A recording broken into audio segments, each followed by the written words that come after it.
Hey, deserving listeners, 90 Day Fiancé. My name is Dr. Kirk Honda. I'm a therapist and a professor. If you are a cast member on this show, keep in mind that this does not replace an in-person assessment and in-person treatment because, of course, I am only seeing these little snippets, so you shouldn't take this as some sort of replacement for that. Let's watch. Morocco and move No. because of your love. I believed in you. I loved you, but you didn't accept this. Your love is conditional. I can only love Debbie if she takes me to the United States. This is your opinions, not mine. Case in point, right? If so, I remember, earlier I was saying it's not what a con artist would say when they were painting, and she was like, "Hey, what are we going to do here, living wise?" And then he exploded and said, I only was with you because of the visa. I was wondering if that reactivity was just him having a little temper tantrum. It didn't represent really how he felt. Now, that could be happening here too. It might be a reemergence of that feeling. Because if it is true that this isn't truly how he feels, but he has this anger response and thus this kind of behavior when he is angry, then and he did that first time and sabotaged. So if we believe that in his heart he does love her, and he sabotages himself by doing that, and he did sabotage himself previously, what's the likelihood that in the interim period of time he suddenly has shed that personality trait and suddenly has 10 years of therapy under his belt to avoid doing it again? There's a possibility it's literally just happening again, and then later on he'll be like, oh, I did it again, or whatever. There's another possibility that he is a con artist, and because if she's like, hey, just imagine if your partner said this to you, if Stacy said this to me, something came up, or I don't know, whatever, and she's like, hey, your love is conditional, or you only love me because of this and that. The motivation that I would have to convince her otherwise, the desperation that I would feel to try to get her not to think that, the amount of things that I would say and do and demonstrate to win her over. Sometimes that's most of the reason why someone is convincing. It's not necessarily what they say, but the seeming desperation and effort that they're putting into trying to convince you. Something like, oh, wow, they really want to convince me of this. So that kind of demonstrates the point that they do care. Whereas he's just like, yeah, that's your opinion. As if they're talking about which soccer team is better or something. This soccer team is better than that soccer team. Well, that's your opinion, not mine. She just said, you only love me because of the visa. And he's like, yeah, well, that's your opinion, not mine. Oh, boy. Yeesh. Yeah, well, I think I was pretty much hoping that this would end after the last episode, and so it looks like this might, but I don't know. They have interviews where the two of them are post this, and usually they do those interviews like months later. So does that mean they're together still? I don't know. I'm not used to this loss of stress.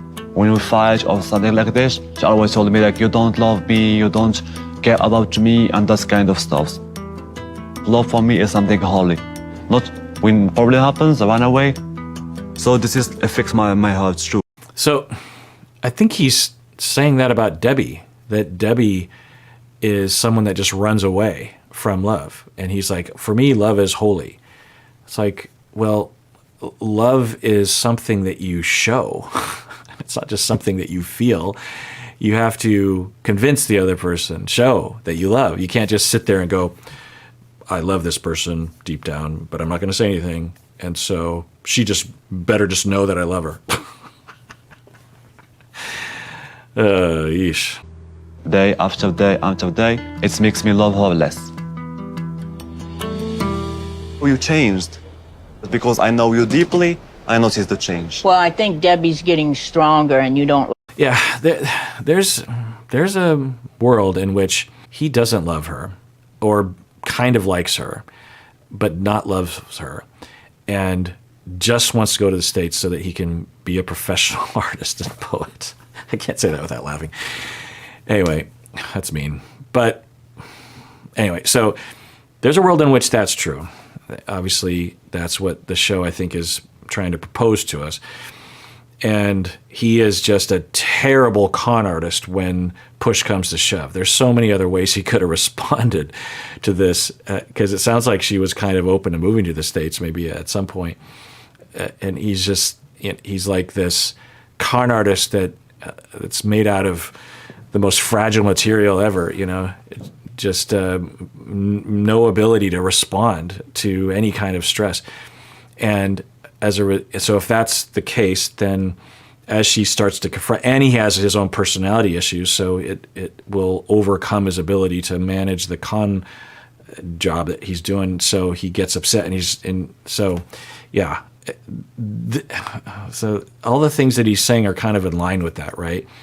Where he wants to con, but he either doesn't have the motivation or the ability, and so he's just sort of giving up, like, well, yeah, it's whatever. And because if he truly loved her, you just think you would see something different, right? I'm staying here. You will lose your money. I've got money. My money is my business, and I was willing to build the foundation for me, us. I know my country. So you don't know squat, man. You don't know squat. Talk to the hand, because I've heard so much BS coming from you. There are so many memeable moments with Debbie. I mean, talk to the hand. Debbie is just a walking meme treasure chest. If they do break up, are we going to see her on Single Life? I hope so. Well, either way, I just hope we see her. Maybe the two of them. Maybe there's another season. Who knows? But already the what? And talk to the hand, singing to the donkey. There's probably a half dozen others that I can't remember right now. Let me know in the comments below what you remember. But you wimped out on me. Okay.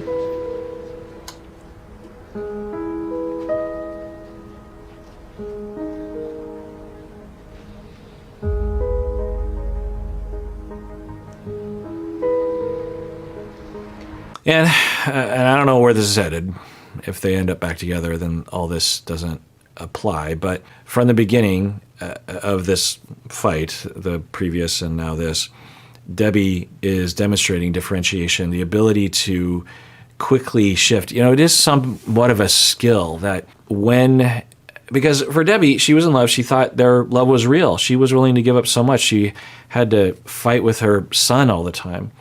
And there was just so much she was sacrificing, and she was in it to win it. And not only that, but also the attachment, the fantasy, the love. We understand each other, we get each other, and this is just so great. I finally met my soulmate.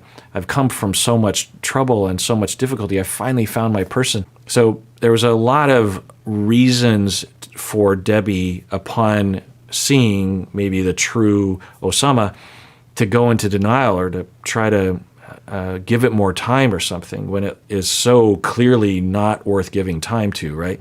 And again, maybe they're together later on and this, and so none of this applies. But if this is the end or the beginning of the end, I commend Debbie for being one of the only individuals on the show who, upon learning and having some pretty stark data, says their piece, maybe says a few things, but is like, okay, well, that sucks, and I'm heartbroken, but let's move forward. It is a bit of a skill. It's hard to sort of quantify it, but there are different degrees of this. So, of course, on the other end of the spectrum, you'll have people that literally will never leave someone. Say it's a non-abusive relationship, that they're not being gaslit, and there's every indication that the relationship isn't ideal and far from ideal, and yet they just keep holding on to that fantasy. They keep going into denial or whatever. So on the other end of the spectrum, on the more functional side, the more self-preservation side, that's my argument when I talk to people about this, is like, the faster you can adjust your paradigm and differentiate, right?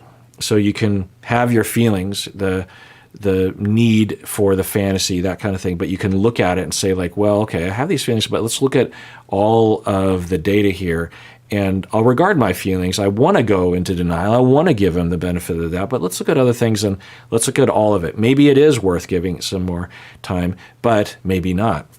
You know, Darcy is a good example of someone at the other end of the spectrum who not only possibly will stay in a relationship longer than what would be recommended, but she will go into a fantasy world of denial in the beginning, right? And won't have the ability to look at herself and say, oh, maybe I am propping this person up or this relationship up because I need it to be this way, not because it actually is this way, which would not be hard to conclude if you even had a little bit of differentiation, because with these relationships, the Jessies, the Toms, the Georgies, in the first couple weeks or months of the relationship, there's hardly any data that she has to work off of, and yet she believes, and she's pushing for marriage and engagement and da-da-da.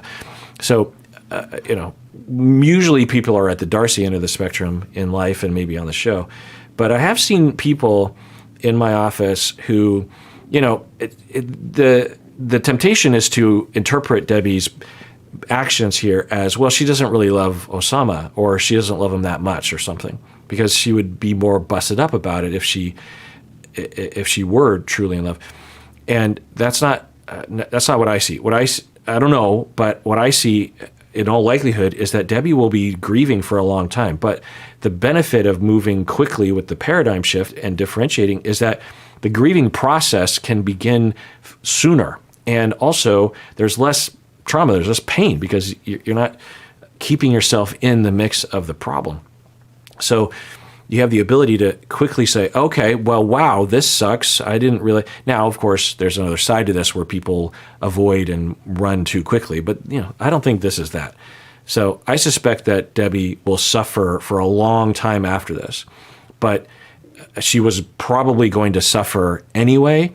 You might as well begin the suffering sooner than later so you can move on with your life. How can you get angry at someone that never was? In the sunset of my life, the old expression comes to mind. Don't let your mouth write a check your butt can't cash. Yeah, another wonderful, memeable moment. I mean, God bless her. She seems like a very good person, a good soul, someone I'd love to hang out with at family gatherings. Not all the time, but, family gatherings and whatnot. And so, I'm not mocking her at all, but the things that she says are just so great, because that's not the saying. Or maybe she means that ironically, but, or is that the saying? I'm not great with idioms. Maybe that is the saying. Let me look that up. Right. It's just, don't write a check that you can't cash or something like that, but that your butt can't cash. I mean, it's a funny addition. Now, maybe it's a regional thing for her, but it brings up an interesting visualization, like your butt literally goes to the bank and tries to cash a check. But anyway, yeah. All right. Well, I want to thank you if you have subscribed. When you subscribe to the channel, it helps us in some unseen ways. So if you haven't subscribed yet, that can actually help. A lot of people do watch these videos and they're not subscribed, which is fine, of course. But for me, when I subscribe to channels on YouTube, I don't even exactly know what it does, because when I subscribe, it doesn't necessarily change things for me. My feed is both populated with things I subscribe to and things I don't subscribe to. So I think it's just a minor part of the algorithm, if you will. So if you care to, that'd be great, because I think it helps us when people look us up like advertisers or something. I don't know. And everyone, please take care of yourself, because you deserve it. You really, really do.